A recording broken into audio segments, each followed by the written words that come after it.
panel and excellencies, diplomats, ambassadors, and public. I would like to remind some basic points about this question that, as Minister has said, are often forgotten or even ignored. Well, first of all, we are at the Commission of Human Rights, and I would like to remind that Article 1 of Covenant of Civil and Political Rights and Economic and Social and Cultural Rights affirm the right of peoples to self-determination. And this article in paragraph 2 explains that the content of this right to self-determination is not only a right to determine their political status, but also a right to determine how to develop their economic and social progress and activities. Well, the Covenant does not say who are the peoples entitled to this right, but we know. We know because the General Assembly, since 1964, has said that the people of Western Sahara is entitled to the right of self-determination. Hence, it is clear that the people of Western Sahara has the right first to determine their political status, which is the main object of the referendum of self-determination, but also to determine how to exploit the natural resources, how to develop the economic activities held in that territory.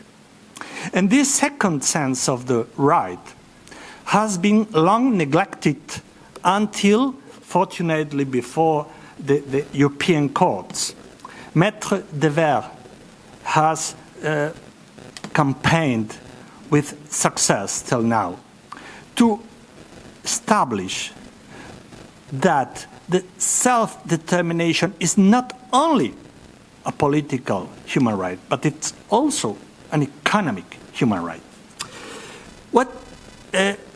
What is the content, then, of this right to self-determination in an economic sense? Because, well, the Covenant in Article 1 says that there is a right to determine these economic activities, but it does not provide more precise determinations on this sense. And every year, General Assembly of the United Nations passes a resolution about economic and other activities which affect the interests of the people of the non-self-governing territories.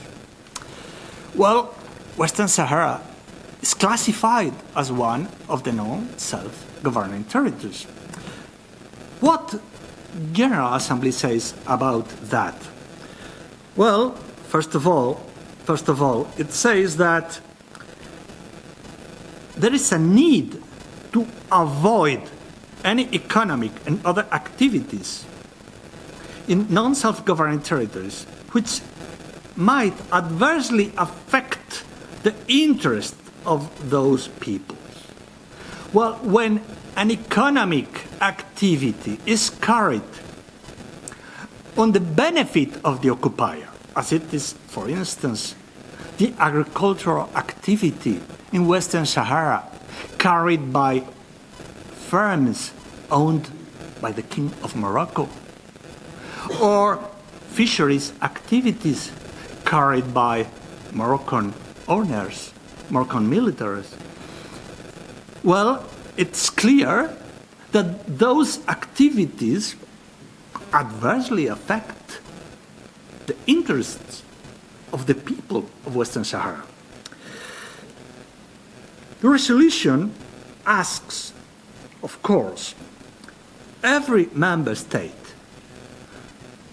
to ensure, to respect the law in order to avoid those activities. But those resolutions are addressed not only to all the members of the international community, not only for the UN members, but also, especially, to the administering powers.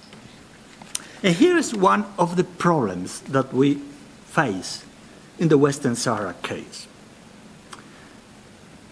The Western Sahara had an administering power that unilaterally abandoned its responsibilities.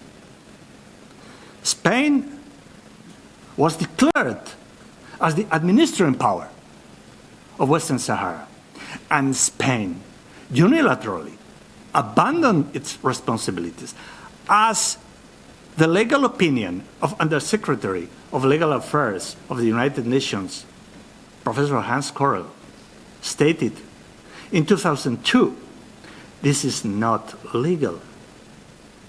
An administering power cannot unilaterally abandon its responsibilities. The precedent of this unilateral abandonment is extremely dangerous.